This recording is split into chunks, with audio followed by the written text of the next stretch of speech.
get up in the morning and they can't get out of bed, I'm going to tell you why. Because they can predict the feeling of everything that's going to happen in their life. And their body's resigned to the familiar. It says, oh, another mundane day. But remember when you were a kid and you were going on a field trip?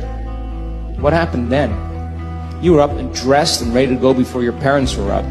You know why? Because you knew something unexpected was going to happen. That's how we should live our lives. Waking up with the understanding to expect the unexpected, and something unusual should happen in our life as a result of our efforts. And it's just those beginning moments where it begins to happen that we begin to prove to ourselves how powerful we really are. Take time in the morning and the evening and the rest of the day. Check in with yourself at certain times to see if you're still in that energy. And if you're not, excuse yourself for a second, raise your energy, and step back into your life.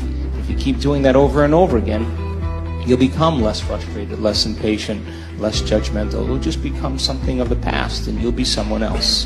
When you finish a meditation, if you get up feeling the same way as you sat down, nothing really happened. Nothing happened neurologically, biologically, chemically, hormonally, genetically. You're still in the same state of being.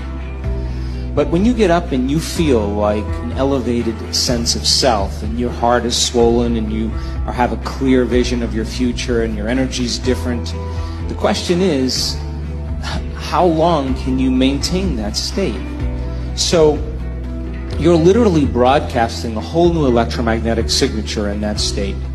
Thoughts tend to be electric and feelings tend to be magnetic. And the way we think and feel is what we broadcast into the field. And what we broadcast into the field is our experiment with destiny. So then when you go within and you disconnect from your outer world and you sit your body down and it's no longer experiencing anything and you're not thinking about your schedule, your past, or your future, as I said today, you're being defined by thought. And you're making your inner world more real than your outer world. When you open your eyes and you present yourself to the world, the job then is to not react emotionally to the same conditions in your life, because the moment you react emotionally, you're equal to the conditions in your life and you're back in your past. So then when you fall from grace and you move off that state, then you sit down and you realign.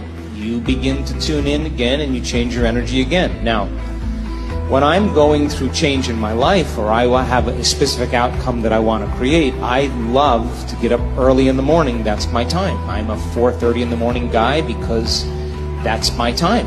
The rest of the day I'm serving, but I love getting up early and changing and working and having some time to myself. And I believe that when I invest in myself, I invest in my future.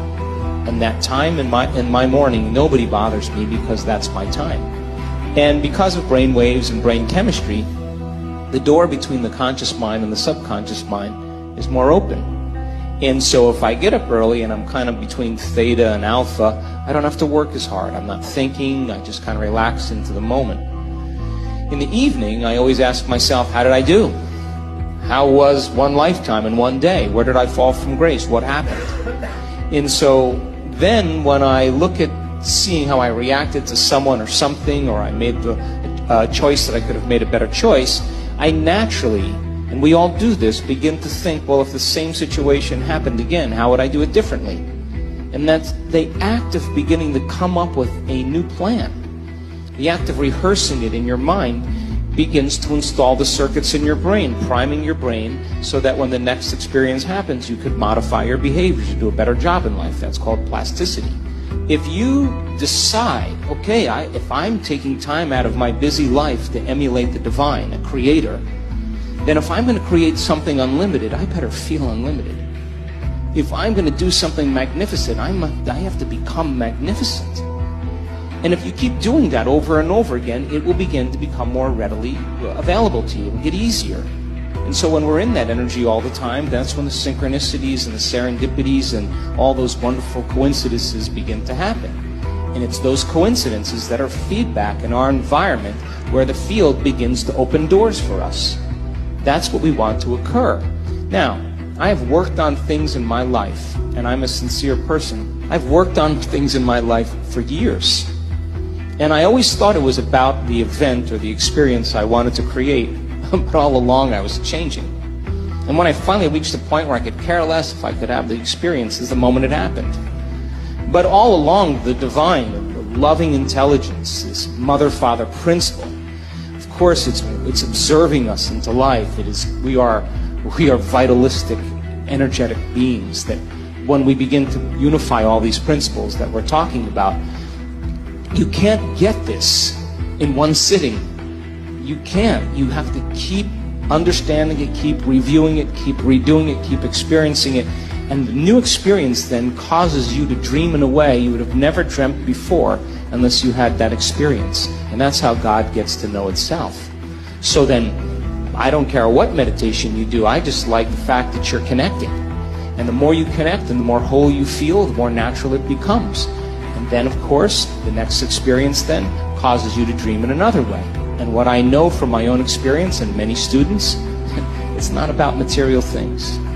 It's about those mystical moments, those transcendental moments, those moments where your jaw drops and you are in awe of life. Those moments that take our breath away, that cause us. And this has happened to me so many times. Every time I have one of those experiences, I think to myself, I got this all wrong. I've got this all wrong. Some veil has been lifted, and now I'm seeing more clearly about the way things really are.